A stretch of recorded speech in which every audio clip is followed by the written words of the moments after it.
हाँ दोस्तों, आप सभी का एक बार फिर स्वागत है। जैसा कि आप लोगों को पता चल ही गया होगा कि दिल्ली मेट्रो के नए managing director mister Vikas Kumar को अपॉइंट कर दिया गया है। तो आज हम इन्हीं के बारे में जानेंगे, आखिर इनका बैकग्राउंड क्या है, इनको अपॉइंट क्यों किया गया और इनको अपॉइंट करने के लिए जो सिलेक्शन कमेटी फॉर्म की गई थी उसमें कौन कौन से मेंबर थे, उस सिलेक्शन कमेटी को किसने फॉर्म किया था, आखिर ये एमडी का अपॉइंटमेंट कौन करता है, दिल्ली गवर्नमेंट या सेंट्रल गवर्नमेंट।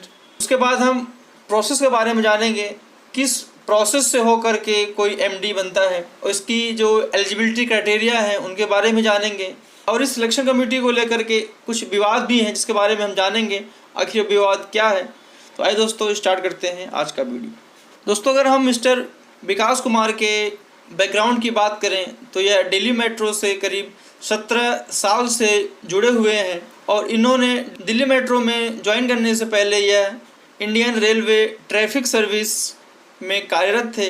उन्होंने IRTS 1988 में ज्वाइन किया था और इससे पहले इन्होंने अपना जो ग्रेजुएशन है वह IIT रुड़की से किया था। ये एक इलेक्ट्रिकल इंजीनियर हैं। उसके बाद उन्होंने अपना जो एमटेक है वह IIT दिल्ली से किया था 1989 में। तो इस प्रकार से इनका एक लंबा करियर है, जो एक्सपीरियंस है वो भी काफ़ी लंबा है। तो इस प्रकार से दिल्ली गवर्नमेंट ने मिस्टर विकास कुमार को as a DMRC MD appoint करने के लिए अपनी रिकमेंडेशन सेंट्रल गवर्नमेंट को भेज दी है और इसमें से दिल्ली के जो LG हैं उन्होंने रिकमेंडेशन को एक्सेप्ट कर लिया है। अब बात आती है कि इसको अब सेंट्रल गवर्नमेंट जब एक्सेप्ट कर लेगी उसके बाद विकास कुमार को दिल्ली का नया MD चूज कर लिया जाएगा। अभी जो दिल्ली मेट्रो के MD हैं वह डॉक्टर मंगू सिंह हैं।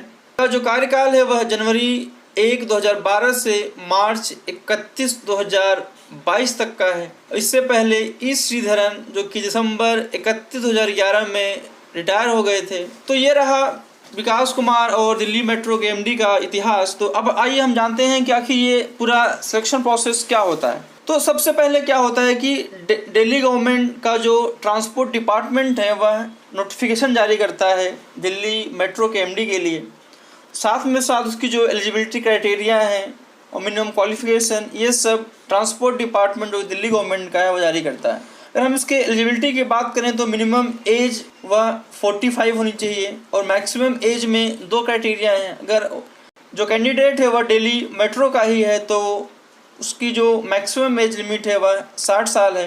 अगर कोई कैंडिडेट दिल्ली मेट्रो के बाहर से आ रहा है तो उसके लिए जो मैक्सिमम एज लिमिट है वह 58 ईयर की है। और यह जो MD का अपॉइंटमेंट होता है वह 5 साल, मतलब अगर आपने 5 साल एज ए MD कार्यकाल संभाला है तो आपको रिटायर कर सकते हैं। और दूसरा क्राइटेरिया है, अगर आप 65 ईयर कंप्लीट कर लेते हैं तब भी आपको रिटायरमेंट दे दिया जाता है।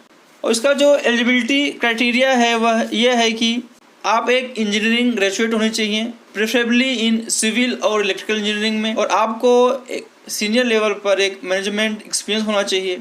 और जो भी candidates post graduate qualification in project management या फिर MBA क्वालिफिकेशन या फिर experience in implementing and operating rail based mass transit system में कर रखा है तो उनको एडवांटेज दिया जाता है। तो इस प्रकार से जिन भी कैंडिडेट्स के पास ये सब एलिजिबिलिटी है वो लोग अपना फॉर्म सबमिट करते हैं। तो अगर हम 2022 सिलेक्शन की बात करें तो इस बार टोटल 35 एप्लीकेशन आए थे सिलेक्शन कमेटी के पास, जिसको दिल्ली गवर्नमेंट ने बनाया था। जिसमें से सिलेक्शन कमेटी ने टोटल 26 लोगों को शॉर्टलिस्ट किया था।